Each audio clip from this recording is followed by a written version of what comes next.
exponents on integers and decimals. So exponents can only affect what they are next to.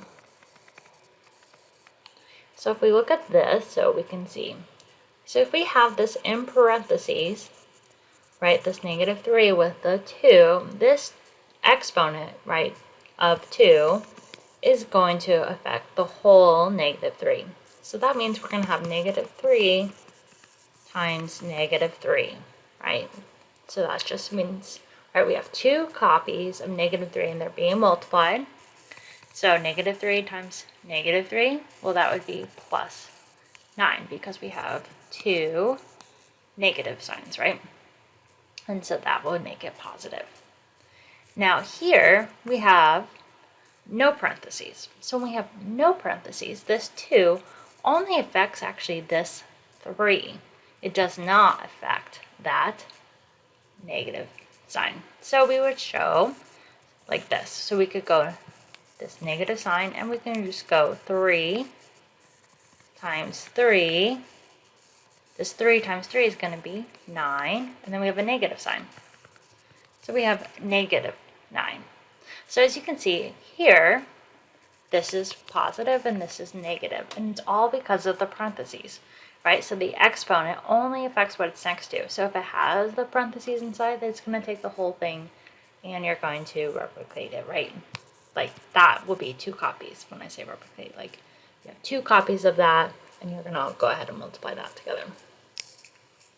Now let's go ahead and look at the first example. So example 1, we have the following. We're going to solve for -5, right, and raised to the 3rd power. So that's only going to affect this 5. So what we can do is leave the negative sign on the outside. Then we can go up parentheses and we have 5 times 5 times 5. So what do we get? So we have 5 times 5, well, that's 25. Right, so we're just going to go ahead and multiply one at a time. Now 25 times 5, right, if you think about it in terms of quarters, then we have negative, right, on the outside, and then 125. But also feel free to go ahead and do the multiplication on the side. So our final answer is -125. Now let's go ahead and look at the next example. So solve for the following. We have -2 raised to the 5th power. So this has a parentheses, right? So this 5. So it means we have 5 copies of -2. I'm just going to line them all next to each other because that means a multiplication. And what we're just going to do is go ahead and do the first 2 right here. So we have -2 times -2. Well, that would be +4. Then let's go ahead and bring down the 3 other -2's. So now we have +4, right? We're going to do this. +4 times -2. Well, that would be -8. We'll put that in parentheses. And then go ahead and bring down these -2's. Now we have -8 times -2. Well, we have 2 negative numbers, so that's going to be +16. Right, and so that became this, and then we're going to drop that down. So now we have +16, right, +16 times -2. So that's going to be -32 as our answer, right? Like that's the product. So if we go back, let's count how many negative signs there are, right? There's 1, 2, 3, 4, 5. Right, and so there's an odd amount, and so every time there's an odd amount of being multiplied together for negative signs, it's going to be then negative. So we can kind of double check ourselves.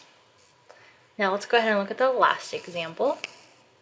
So example 3, we're going to solve the following. We have 1.5 raised to the 2nd power.